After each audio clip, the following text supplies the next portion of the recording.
Hi everyone, welcome back. My name is Kristen and this is Growing Zone 9B. I just got off of work, so I have had some people today that were actually asking me some questions about where do I order my seeds from, and how do I know what I want to order. And so I just kind of wanted to share with you guys, if you've been going through the journey with me. I'm sorry for the sirens, I can hear that. I live near a highway, so you're gonna get some of that as we're doing our videos. But so what I recommend is that maybe you do some research and you start looking into some seed catalogs. Start with that. I have a bunch of seed catalogs. Like, this is one of them that I use. Obviously you got Baker's Creek.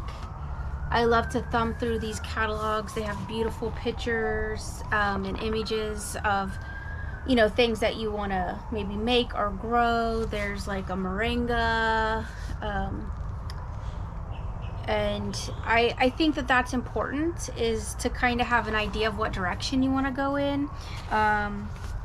Most reputable seed companies are going to have a catalog that you can get. Here's Seed Saver Exchange. That's a lot of sirens, really, honestly. Johnny Seeds, they also have beautiful like things you can look at and pictures of all your vegetables. So I like to go through these, do my own research, and you know, just kind of see what I might be interested in. And then here's Park Seeds. I do like them as well. So I mean, Johnny Seeds, as you can see, I love their seeds and I do buy from them, but usually you have to spend $200 with Johnny Seeds before you get free shipping. And so that could be, you know, maybe an issue for some people that are just starting off. I'll be honest, when I was starting off, there was no way I was spending $200 on seeds. Like, I literally just wanted to just spend maybe like $20-$30 and see how that went. So if you're looking for something like that, I recommend Baker's Creek because they don't charge any shipping, and that's really a nice thing. And you get like rare seeds here, which I also like, you know, is to find unique things that maybe not everybody's growing. Or if it's like basil, it's like purple basil. Or, you know, if it's carrots, you can you know, probably find some purple carrots or atomic red. Or there's so many places out there that offer this now. And I mean, and then select what you like. I obviously have a ton of seeds. I love seeds. I have drawers of seeds. What I end up doing is I actually have a 3-tiered drawer, and I just fill it up and I keep it organized that way. So I don't know if you guys can see that, but you probably can't. But yeah, I just keep it in here, and then like in the front I do all my herbs. And so if I'm interested in like any of the herbs, I will pull out my herbs. Like, there's some, it looks like purple basil, and we have the Texas hummingbird mint. I mean, I just have tons of things that I like to keep and grow. And I do my research, obviously. Like, there's some basil. Basil grows really quite well here in the springtime, and so I like to dry out my basil and use that. But I have a whole selection. I also use Hass for buying seeds as well. Here's the wax bean. That's one of the beans that we planted for this spring. I like to do like fermentations and stuff and pickling of the beans. But so my recommendation is like I said, a lot of times you're gonna hear people say just buy or just order anything, and that's not the case. You don't want to just go out there and just randomly purchase products that you don't know if they're gonna work in your zone. And Betty is like turning all around me. I was gonna pick her up, but so yeah. So I mean, like I said, like, you know, we're growing zone 9B. And so that means I'm going to try to find seeds that are going to work in my area. Obviously this time of year, you should have or be in the mindset of planting things like squash, zucchini, cucumbers. You could plant some lettuce. I like to do part shade, part sun. Our sun is just super blistering hot, so if it's hot to you, it's going to blister your plants more than likely, so just be aware of that. But I say go through the seed catalog first. If there's something that you like, you can always Google search it and just say, hey, does this grow in my area? You can also ask Alexa. You can you know, there's probably easier ways to do it. But if you're really trying to get into gardening and this is something that you might be passionate about, I recommend that you do your research. I mean, people come to me and they're like, how have you been growing this? I just, you know, I love everything. How do you know what flowers that you can eat? In these books, oftentimes it will say, especially Baker's Creek, that these are edible flowers or what they were used for. And so, you know, that's really important to know, because you don't want to get something that could be toxic. This one time I really liked this pea. I think it's a King Tut pea, and that actually is a poisonous one. So you gotta kind of keep in mind of what you can utilize and actually eat. I have nephews and stuff, and so I don't want them just coming over here and just picking something that I don't, you know if it's safe for them to eat or not. So just keep that in mind when you're doing your catalog search. I didn't really want to make this a super long video. To me, it seems like a little bit of common sense, but honestly, that's just because I've been doing it for so long. When I first got started, I absolutely didn't know that you could order some of these catalogs. I mean, it makes sense, but you don't have to necessarily buy from them. You can actually just get a catalog, or maybe if you know growers or you have friends.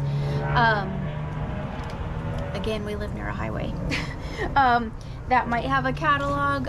If not, just do some internet research and write down the things you like. And here's the other thing that I wanted to share with you guys is, while I have a bunch of seeds, when I first got started, I think I've kind of talked about this a little bit, I was ordering and buying things that maybe didn't really grow well in our area, or maybe they weren't something that my family would consume a lot of. And so I was growing stuff that, yes, it growed well here, it grows well here, but we just didn't really eat it, so it was kind of a waste of my time. So find things that your family likes to eat. Like if your family loves tomatoes, find different heirloom tomatoes or different products or different catalogs that have tomatoes in them. Like here's like a perfect example. When you're looking at Johnny's, these are all different tomatoes. I mean, you have your yellow tomato, you have you know, red tomatoes, you have orange tomatoes, you have tomatoes with stripes on them. I mean, there's the purple Cherokee, which I've been growing, and they're just super fun. I mean, there's tons of different types of carrots. Y'all know I've been trying to grow some carrots, and the first batch of carrots that I have, I just completely honestly ate them all because they were so delicious. So the key to learning to grow, honestly, is finding out what works in your area, and then selecting from that, from maybe one of these catalogs, and then set a budget for yourself. I mean, don't go crazy, don't go berserk, don't buy every seed that's out there. Know what you really want, and what your family will actually eat, or if you're gonna share. And that's one of the things that I do is, you know, I have a ton of seeds here. As you can see, this is just like one box full of seeds. I am getting ready to organize these seeds and put them in my drawer that I keep seeds in. It's a rolling drawer that I actually picked up from Walmart, and it's just a plastic like kitty cubby kind of drawer, and I just keep my seeds in there, and I keep it in a cool, dry place in the house. And they're organized by category. Like I keep all my carrots together, I keep all the peas together, I keep all the green beans together, all my lettuces are together, so that way when I start to say, okay, it's springtime and I want to grow, then I go into my drawer and I start looking for what I'd really like to grow that year. Sometimes I'm in like a darker mood in which I want to grow a lot of like purple vegetables, or you know, darker veggies just to put on the plate, because sometimes I get tired of just looking at green stuff, or you know, or I'm tired of my carrots just being orange and I'd like to maybe do a red carrot or a purple carrot. I will tell you this though, if you're really into carrots or really into the darker colors, there is always that probability that it may stain, and so you need to keep that in mind, is that you could have stuff that will stain. So I just wanted to share that with you guys, is that this is, I want you to be successful in your growing, and that I want you to make the best choices for your family and what you all will eat.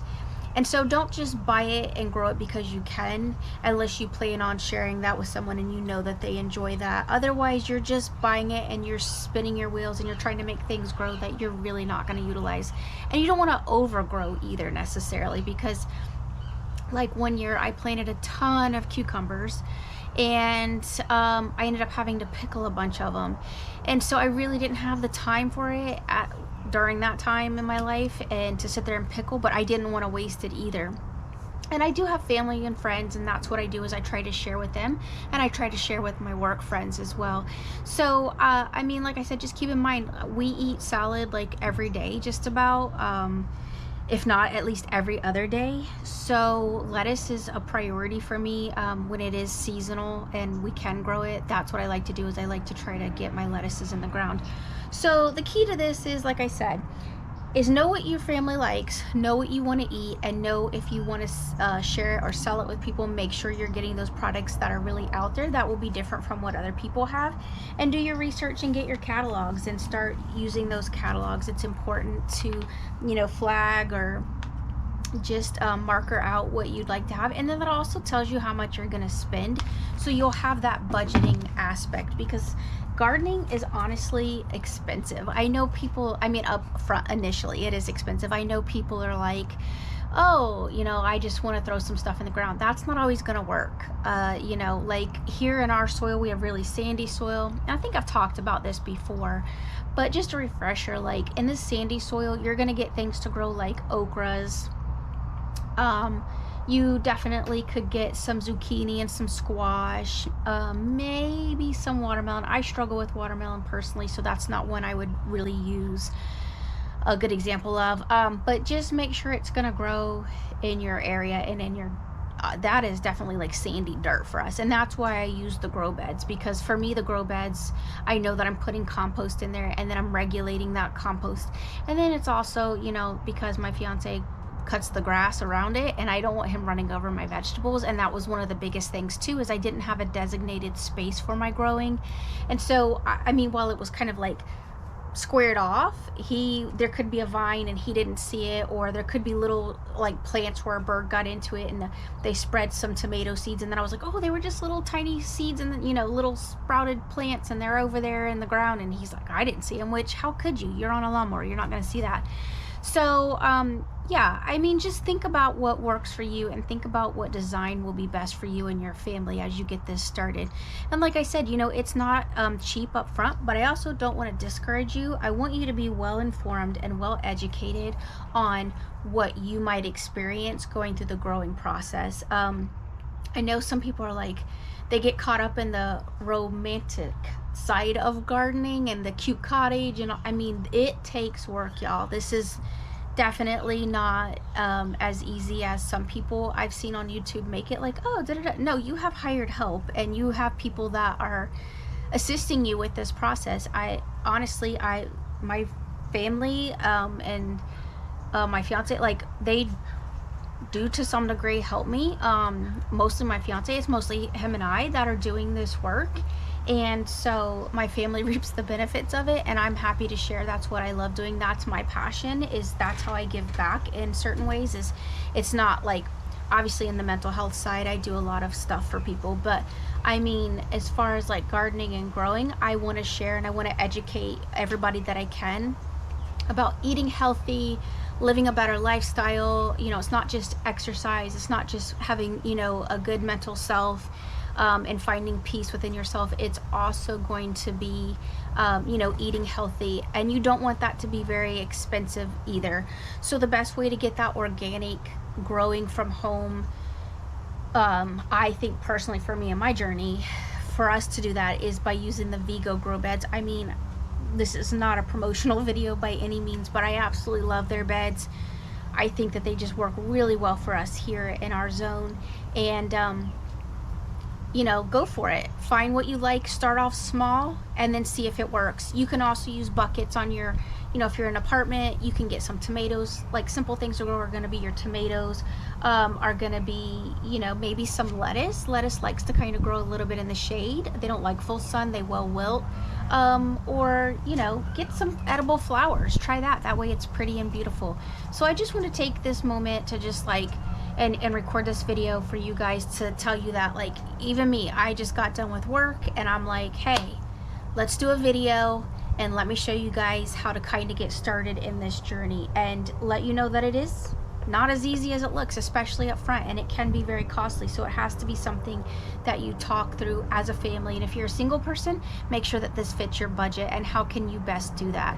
And like, I know some of the more simpler ways is that you could, I think there's a video out there that they show just like a bag of like potting soil, and they cut it open and then they started planting seeds through the potting soil bag. I mean, you can actually do that. So it doesn't have to be as costly, but if you really want to take the effort and make the investment and really commit to this, then that's one of the things that I recommend, is that you guys really see what the overall cost is going to be before you get in over your heads, because it can end up costing money up front for sure, but over time it's so worth it to me, because I know that I'm eating healthy, and it's a journey that I want to take for myself, my family, my friends, and those that I'm educating on this process. Because, you know, getting stuff from the store, we can't necessarily guarantee it, and there's nothing better than just having fresh from the garden to the table food. It's absolutely amazing. So thank you guys for joining me today. This is Growing Zone 9B, and I'm Kristen, and I hope that you guys come back to see me soon. All right, have a good one.